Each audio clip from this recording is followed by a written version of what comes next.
Is there anybody in DC in politics, any black men that's straight up and down black men, no questions asked, unapologetic, with courage, bold, and with respect? Does that person exist in office right now? In any congressional seat, any mayoral seat, any political seat that you know of around the country? Does that kind of black man exist? Mm. Unapologetic, knows who he is, loves his family straight, and it stands on his principles and convictions and has true morals and ethics. Not ethics. See, what happens is most of the black people we have in office, they have ethics as it pertains to what the Democratic Party wants. We have any black men out there that just got straight up principles in life that are in any kind of political position? Or do we have a bunch of Obamas and John Lewises? Well, you see, you're putting this in politics. You need to just say the church, the HBCUs, the Greek letter organizations, the Black professional associations. I don't know of any. I would to God there was. You'll see someone like Geno Jennings. You'll see people, but typically, one, I'm going to just say this, black people are fake as shit, okay? In fact, shit is real. That's why flies eat it, because it's not GMO. You can't genetically modify shit, although you can shit out genetically modified food. Black people do not support people who stand up. Maybe they did. Muhammad Ali, sort of. But we don't do that anymore, which means people that speak up are on their own, typically. Except for if they got a double agenda, like Crappernick, or Crap-on-Dig. You you don't see people who say, I'm black. If you don't like me, forget it. I don't even want your money. I'm going to stand on my principle.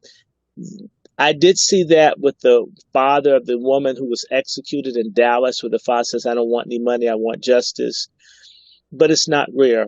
We are conditioned to sell out.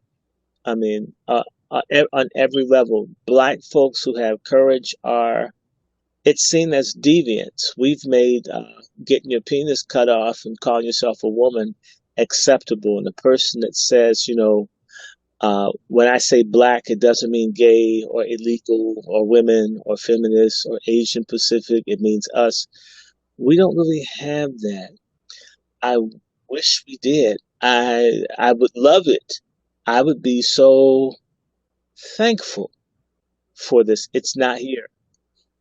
And it's, I'll tell you, I like Professor Black Truth. I don't know who he is. I like Black Authority. Not everything, but I like Fly Nubian Queen, the sisters on that channel. I like them too. I've seen people who are from the grassroots trying to do what they can. But you see, the Boule stymies these people from getting there. And we like the success. And if we rejected the success, we don't have real populist movements among black people. Black folks need to see you with the Maserati. They need to see you with the $1 million home. If you don't have that, no matter what, your service, your commitment counts zero.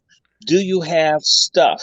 Because we're materialistic, we're shallow, and so if people, I'm just gonna say this. I had to tell someone today, a friend of mine from Mozambique, dude, there are a lot of us who wouldn't do certain things for money or opportunities because we loved our people. We wouldn't take it.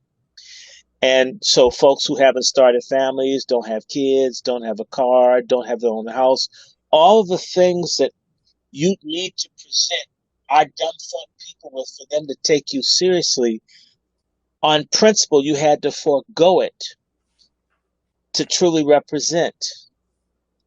And our folks will say, well, where's your house? Where are your millions? Where are your stocks and bonds? Without saying, if I took the stocks and bonds, I'd be the person putting the gas for the oven that you're in.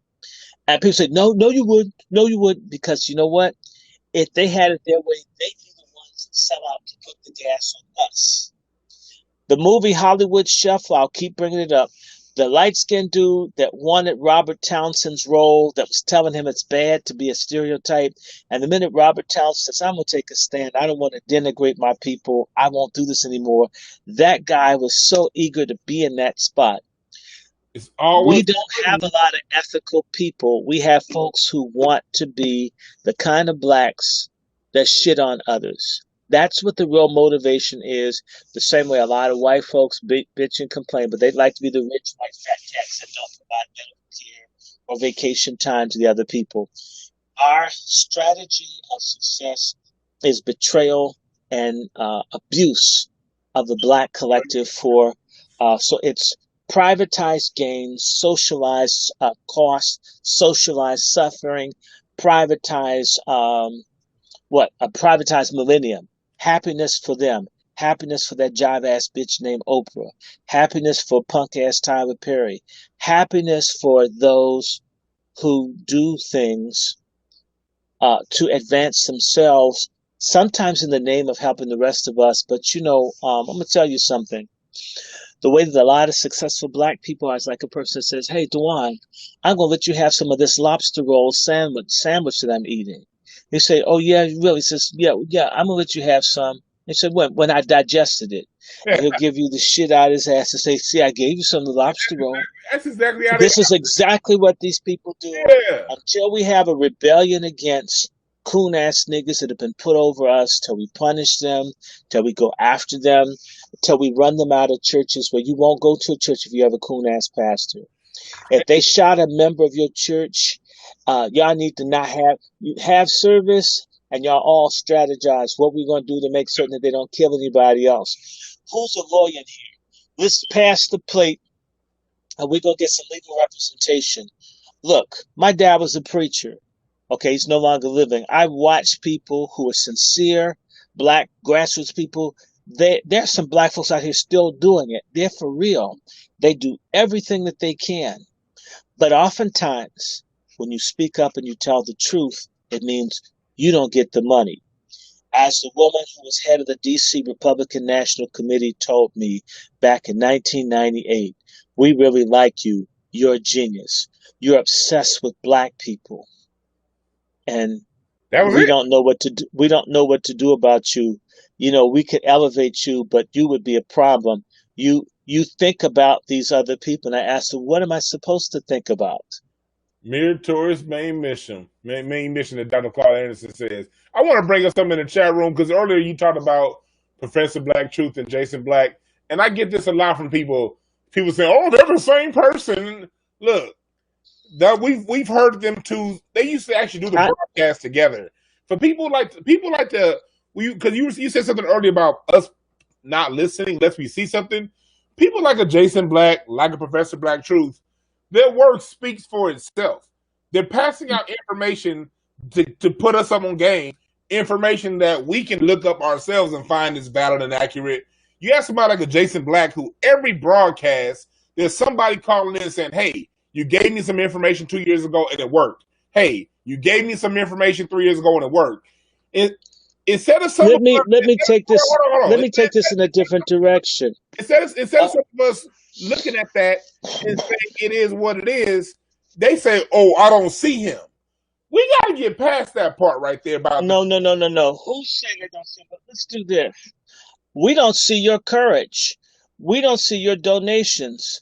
We don't see your contribution. I mean, there's a lot.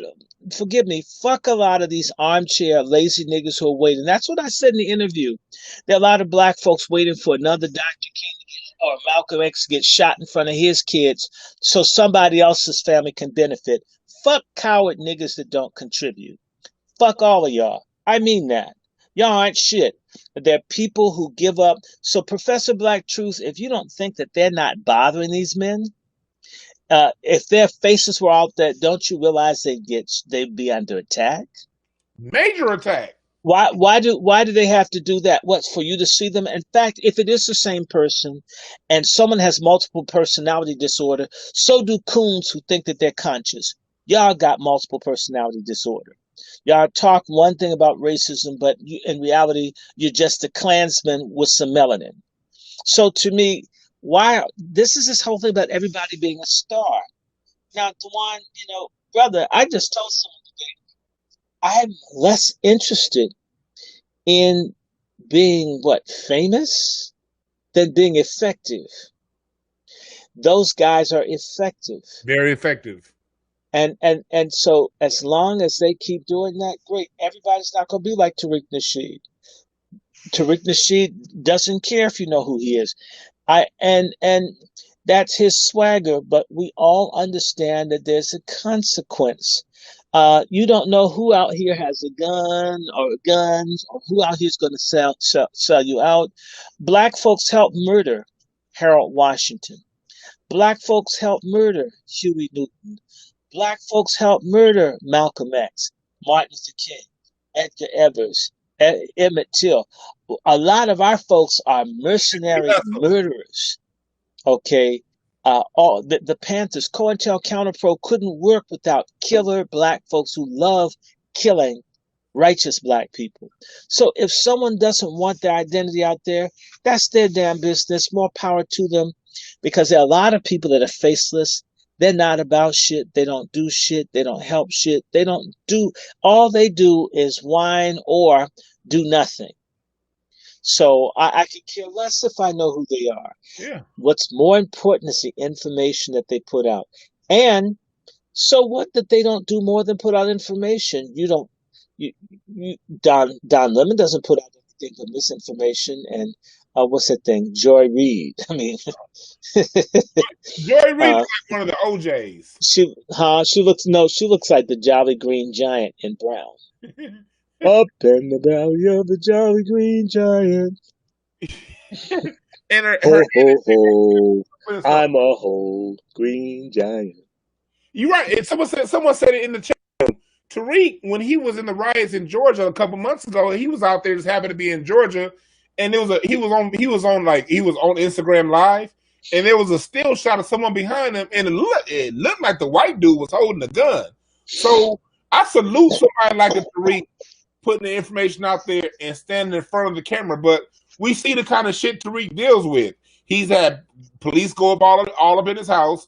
You got people like Yvette Carnell. They tried to swat him so they could get him killed. Yeah, you pay for it. There are a lot of fake ass liar black folks that are jealous, that can't get anyone to watch them, that are jealous and would love to see those folk get hurt so maybe they could be the center of attention. I mean, damn little weak ass, small ass, petty ass black folks. I mean, not enough of them can have strokes and heart attacks to make my day. In reality, anyone that's doing anything to help black folks pays for it. And the problem is too few people are paying out of 60 some odd million people. Okay, it's too few. And I've watched people like my mentor, people die at 59, just doing everything that they can to uplift people, and it's just not enough